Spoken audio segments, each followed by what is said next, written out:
Vaibhavwadi ST depot शेजारील शौचालयात दीर्घकाळापासून अस्वच्छतेचे साम्राज्य पसरले होते। प्रवासी व नागरिकांना यामुळे प्रचंड त्रास सहन करावा लागत होता। याबाबत महाराष्ट्र क्रांती संघटनेचे संस्थापक पी.बी. कोकरे यांनी याचा व्हिडिओ काढून संबंधित अधिकाऱ्यांकडे तक्रार नोंदवली होती।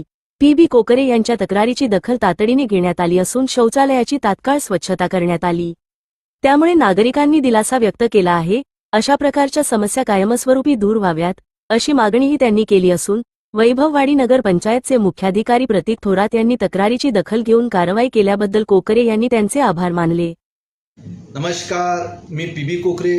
एक मी व्हिडिओ व्हायरल केला होता आणि तो व्हिडिओ होता वैभववाडी तालुक्यातील जे मार्केट आहे आणि त्या ठिकाणी एसटी डेपो आहे, त्या एसटी डेपोच्या बाजूला एक सार्वजनिक शौचालय आहे आणि त्या शौचालयाची दुरावस्था कशा पद्धतीने झाली होती त्या संदर्भात मी तो विषय सर्वांच्या निदर्शनात आणून देण्याचं काम केलं होतं आणि बऱ्याचपैकी चळवळीमध्ये काम करणाऱ्या लोकांनी सहकार्याने तो व्हिडिओ व्हायरल करण्याचं काम केलं।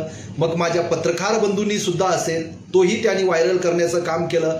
अनेक तिथले अधिकारी असतील त्यांच्यापर्यंत पोहोचवण्याचं काम केलं, लोकप्रतिनिधीपर्यंत पोहोचवण्याचं काम केलं आणि त्या सर्व प्रकाराची दखल तेथील नगरपंचायतचे जे सीओ आहेत प्रतीक थोरात साहेब त्यांनी घेतलेली आहे आणि त्याची दखल घेऊन आज सकाळपासून त्यांनी कार्यवाहीला सुरुवात केली आणि आत्ताच माझ्याकडे त्यांनी कार्यवाही झाल्याच्या नंतर ज्या शौचालयाची दुरुस्ती झाल्याच्या नंतर जे नळ होते ते नळही दुसरे बसवल्याच्या नंतर आणि जे घाणीचं साम्राज्य होतं ते साफसफाई करून स्वच्छ झाल्याच्या नंतर मला फुटेज पाठवण्यात आलेले आहे। माझंही त्यांच्याशी स्वतः फोनद्वारे बोलणं झालेलं आहे आणि मीही त्यांना सांगितलेलं आहे अशा प्रकारे पुन्हा कधी असा प्रकार घडू नये, आपलं त्याकडे बारकाईने लक्ष असावं।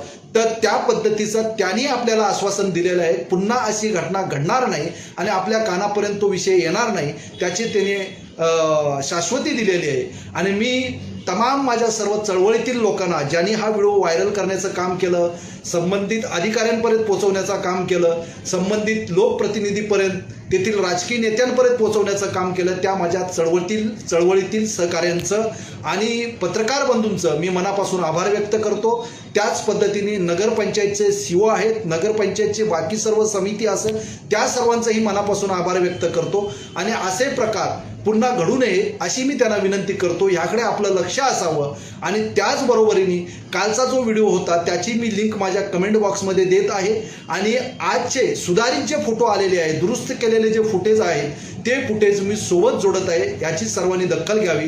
पुन्हा एकदा सर्वांचे धन्यवाद करतो।